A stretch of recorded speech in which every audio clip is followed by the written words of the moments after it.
తనతో కలిసి యువగళం పాదయాత్రలో అడుగులు వేసిన కార్యకర్తలను మంత్రి నారా లోకేష్ ఆప్యాయంగా పలకరించారు. పాదయాత్రలో ఏర్పడిన అనుబంధం పదవులు బాధ్యతలతో ముగిసిపోయేది కాదన్నారు.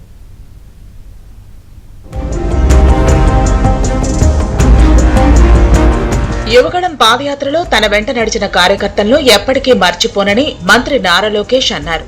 తిరుపతిలో జరిగిన కమ్మ సంక్షేమ అభివృద్ధి కార్పొరేషన్ చైర్మన్ నాదెండ్ల బ్రహ్మం చౌదరి వివాహ వేడుకలో పాల్గొని నూతన వధూవరులను లోకేష్ ఆశీర్వదించారు.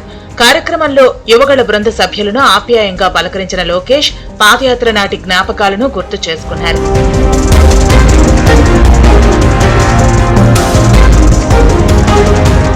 సుమారు 15 నిమిషాల పాటు కార్యకర్తలతో లోకేష్ ముచ్చటించారు. యువగళం విజయవంతం కావడంలో టీడీపీ క్యాడర్ పాత్ర కీలకమని ప్రశంసించారు.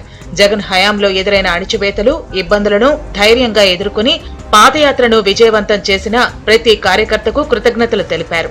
కార్యకర్తే అధినేత అనే లక్ష్యంతో తెలుగుదేశం పార్టీ క్యాడర్ సాధికారతకు నిరంతరం కృషి చేస్తున్నామని లోకేష్ స్పష్టం చేశారు. ఎన్నికల సమయంలో ఇచ్చిన హామీల అమలుకు ప్రభుత్వం కట్టుబడి ఉందని లోకేష్ తెలిపారు. ఏపీలో 20 లక్షల ఉద్యోగాల కల్పన దిశగా చర్యలు చేపట్టామన్నారు.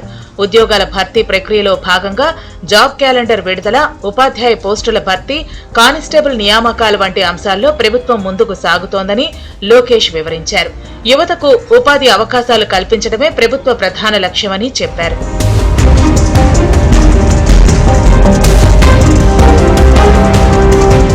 యువగళం ద్వారా ఏర్పడిన బంధం శాశ్వతమని, కార్యకర్తలతో తన అనుబంధం ఎప్పటికీ కొనసాగుతుందంటూ లోకేష్ స్పష్టం చేశారు.